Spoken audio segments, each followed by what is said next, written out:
anong stand do sa issue about PBB? Like, maraming issue ang PBB. Na parang controversial daw yung nude painting challenge, pinatawag kayo ng MTRCB. What can you say about it?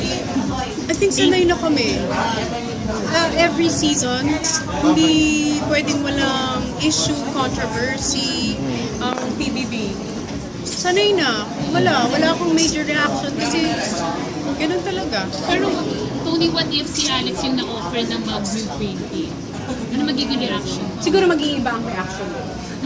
Kasi kung dead ma lang ako ngayon, siguro baka dyan medyo medyo ma-concern ako ng konti kasi kapatid ko yun. So, ikaw ba tingin mo may mali ba doon? Kung ikaw yung tatanungin, Meron may mali bang ba doon? May off direct ba? limitations or Ako kasi, feeling ko, there are people who can do those things. You can really shed clothes for art. May mga taong pwedeng gumawa nun, kayang gawin yun. At may mga tao na hindi kayang gawin yun.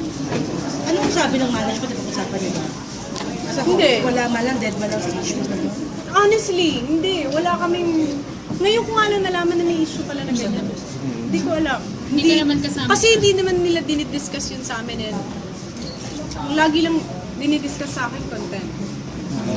Parang hindi sila masyadong Kasi parang ayaw na nilang madagdagan pa yung siguro yung iniintindi namin, yung ayaw nilang ma-pressure kami as hosts para makapagtrabaho kami ng maayos. So Tony, for you, it's a non-issue.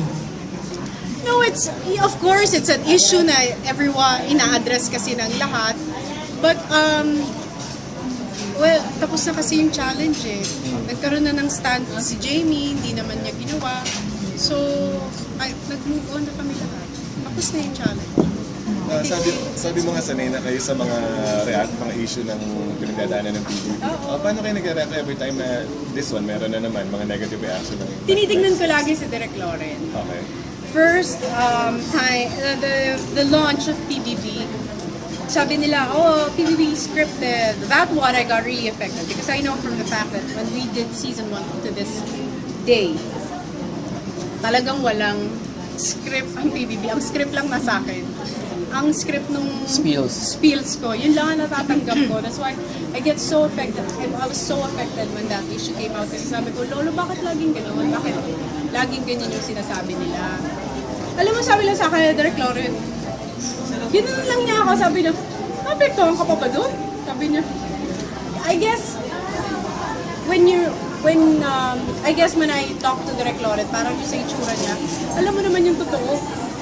Parang hindi, kung alam mo yung totoo, you cannot be, I said this before, if you know the truth and you're holding on to the truth, you cannot be destroyed by the lies and by the pestilence of other people. Yung mga sinasabi nila, because you just want to, Tony, if Alex was offered that nude task, do you think she would accept it? Ano kaya magiging reaction niya? no, she would say no right away.